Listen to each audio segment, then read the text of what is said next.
I really wanted to talk about what's on all of our minds right now, very hotly and contentious subject, which is the pandemic and vaccines. Mhm. So the pandemic is a worldwide problem. It's something that we need to work together in order to solve.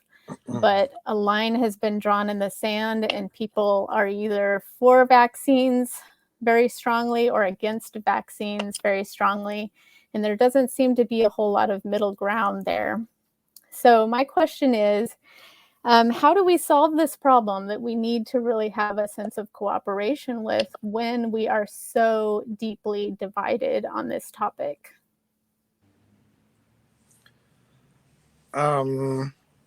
Solving may be more than I can do in the next 10 minutes. Yeah, I know. It's a big question. I know you can't solve it, but how do we work together? Like, people are angry. I mean, Generally, I mean, in conflicts, negotiations uh, end up being where uh, the progress is made, right? So sometimes the progress is made on the battlefield, as we see in the world events, but the real progress is in negotiations. And lots of times in negotiations, things fail, but when they do succeed, it's generally the case that people have found some common ground. So one way of negotiating is saying, well, we might disagree on this thing, but we agree on lots of other things. So let's try to remember that and put it in context. So if we keep disagreeing about this one thing, we might lose all the other things that we might agree on. So that's one motivation. Um, I like doing a lot of reading on conflict resolution, but I'm not a conflict resolution consultant or expert. There are people that do that. They go into conflict areas and union negotiations and fights between organizations and try to help people get a common resolution. But in my reading and my own personal experience, people do better when they have some interests that both of them don't want to see go away. They find the interests that they both want to support, and those interests that they join together on are more likely to be stable if they agree on the point that brought them to negotiation in the first place. So I'm not really sure what that is as far as the mass, so that's a tough one, right? mm-hmm. People generally obey traffic laws, actually, even though there's just a line on the ground. They generally stay on their side because they know that they get crashed. So there's a mutual sense of survival, right? And you want to get where you're going, and crash would slow you down. I don't think yet in the health field we've found that what that mutual thing is. I don't think we found yet where people's general sense of health is a good idea. Yeah, I mean, we got to start from a common ground, but it feels like the common ground is difficult to find. I mean, you have to go way back to the basis, which is we all want to be happy, we all want to be free. But as far as do we all want to end the pandemic? Some people don't believe the pandemic exists. So then there's like that disconnect too. So, some people would say it's not a problem. So then how do you solve a problem when a good portion of the people don't see that there is a problem? Well, we're talking about delusions, right? So um, the thing about delusions is they're um, they're designed to be impervious to logic and evidence. Mm. So that's the nice thing about them. So let's say you want to be 100% certain about something. You don't want to be disproved. You don't want to engage in debate or have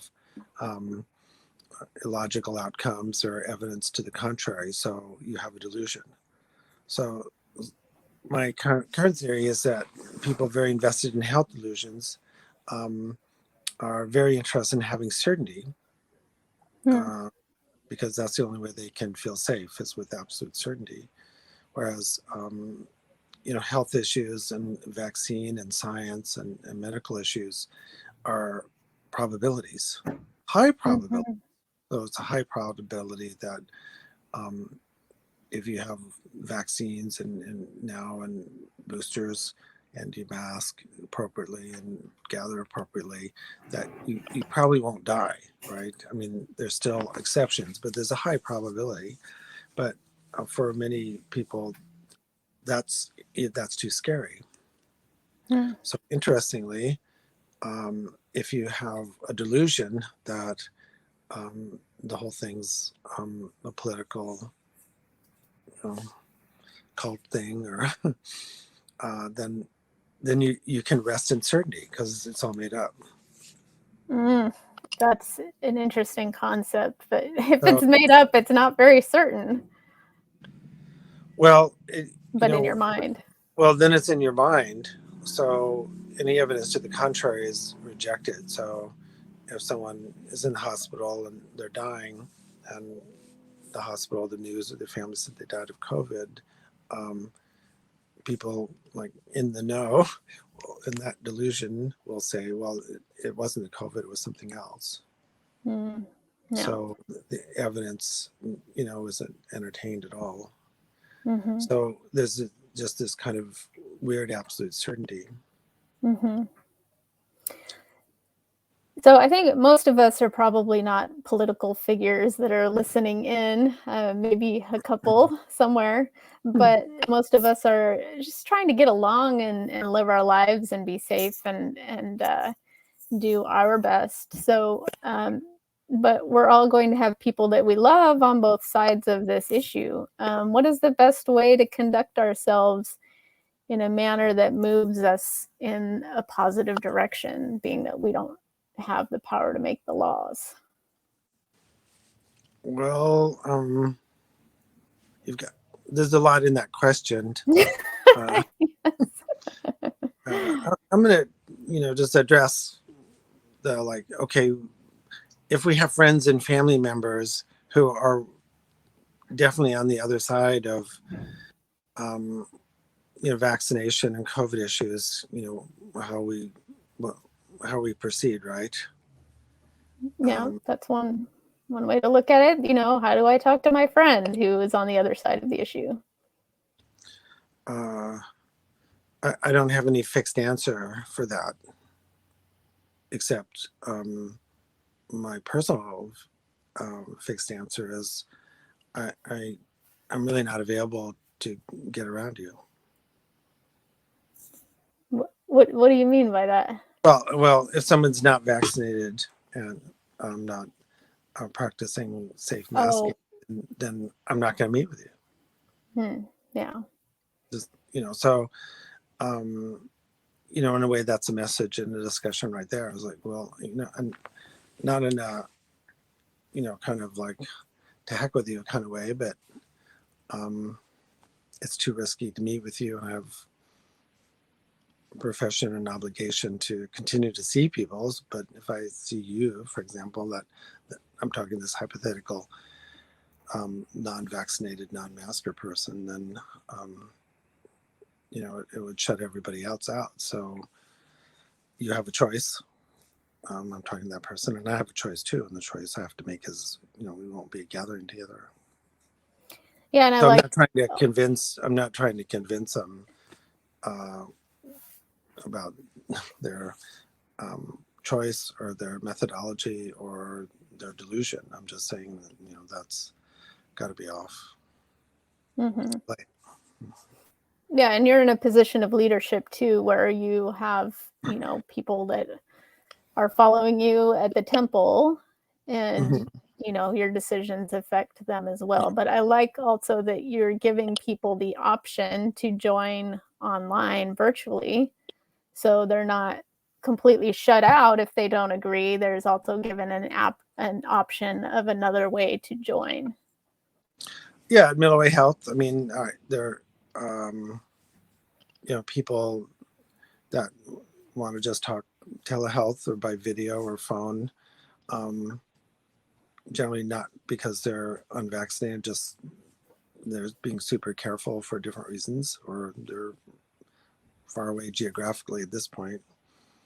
But most of the time, I see my work as to talk to people from all kinds and work with people from all kinds of different viewpoints, but that safety is first. Mm-hmm. Yeah. So in some states or some situations, somebody might have a concealed gun permit or something, right? But I've never had to work with this. One of the therapists that we originally interviewed on the Middle Way Health was on the Middle Way Health website, had this problem, but I don't want to meet with someone who's packing a gun, right? Yeah. I just right. gotta leave the samurai sword outside, right? Like that. So even if somebody says, I'm not going to use it, and I don't think I'll have to shoot my therapist or the lama, I still go, I'm not really comfortable. I don't think I'd be comfortable talking under these circumstances. So that's the rules. And then another quick question, because I'm going to try to wrap this up quick, but Okay. what are some practical ways to diffuse some of the heat out of a discussion like this, when you're really angry about your position versus someone else's position? Well, if you're actually in discussion with someone about it, it actually helps me to reframe into, okay, I'm talking to somebody who's really delusional, so I don't want to raise my voice. I'm not going to get in an argument. I might try to say, well, if you could recognize my delusion, that I think it's real, and respect my delusion, I'll respect yours. So, right, be a little bit funny like that. So a lot of times we'll have agreement about other things. So okay, let's both have free speech and the right to disagree. And a lot of times people in America particularly would go, okay, I can hang with that. Yeah. We can tolerate, some differences. So we don't, so that part's kind of good in a way. A lot of times you're talking to people, you just go, well, we got a difference, but I like you, and we've got to do some things together, but we're just going to do this carve out. So it doesn't go global. Yeah. I know, it's funny. This is tricky stuff. It is. So it requires some skill and some thought.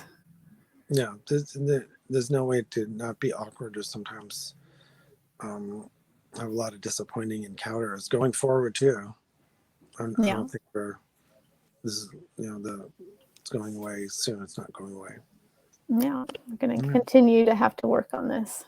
So thank you for adding your perspective to this discussion. Yeah, we can talk more, and might revise some of my ideas, hopefully. Yeah, well, everything evolves, right? Okay, thank you so much. Yeah, and we'll talk to you again in a couple weeks. Yeah. Bye.